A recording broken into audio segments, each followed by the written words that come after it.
કેમ છો મિત્રો? મજામાં? આજે આપણે એક સર્વે છે ડ્રીપનું, એટલે ફાર્મરની વાડીએ જવાનું છે. આ પહોંચી ગયા ફાર્મરની વાડીએ, અને આપણે એને 7 યર કેસ છે, એટલે 7 વર્ષ થઈ ગયા હોય અને ફરીથી ગુજરાત ગ્રીન રેવન્યુ તરફથી સબસિડી મળે છે. એટલે ફાર્મરને ઇમિટિંગ પાઇપ લેવાની છે, અને જીરાનું વાવેતર કરેલું છે.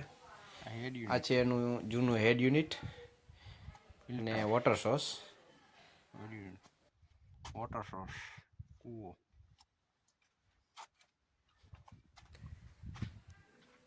અહીંયા એક પોઈન્ટ આપી, આ જીપીએસ મશીન છે. જીપીએસ દ્વારા આપણે એનું ખેતરનું સર્વે કરી, ખેતરના ચારે છેડા ફરી અને ત્યાં ચાલુ કરી પોઈન્ટ મારી અને આ રીતે સર્વે કરવાનું. આ એના જૂના વાલ છે. હવે આપણે સ્ટાર્ટ કરીએ ખેતરનું સર્વે કરવાનું. હવે આપણે હાલતા જાઉં અને ચારે ખૂણા ફરી લેશું ખેતરના. આ રીતે આપણે એના જ્યાં જ્યાં વળાંક આવે ત્યાં એક પોઈન્ટ આપી દેવાનો. આ જીપીએસથી એક પોઈન્ટ આપી દઈએ આપણે. 69 ત્યાં પોઈન્ટ બેસી જાય અને ઓટોગેટમાં ડિઝાઇન બનાવી. પછી આપણે આ રીતે આપણે ખેતરના સેટે ચાલ્યા જાય અને સર્વે કરતા જાય.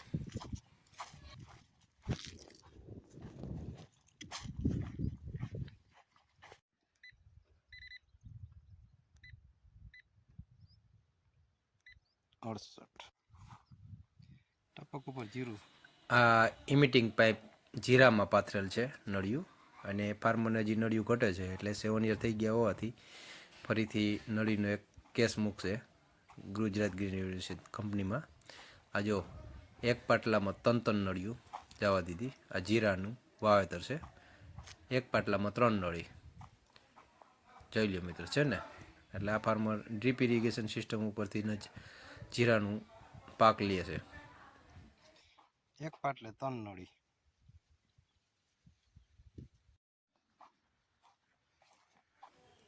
આખા ખેતરમાં નળી પૂરી ન થાય, નળિયું ઘટે છે, એટલા માટે એને ફરીથી આપણે એક ફાઇલ મૂકી અને એનું સર્વે કરીએ છીએ.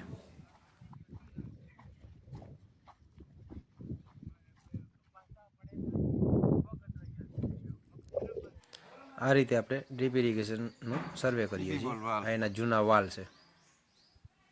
વાલ ઉપર એક પોઈન્ટ લીધો અને એમનું ફાર્મરનું ખેતર છે, અને પાછા વોટર સોર્સે પહોંચી ગયા.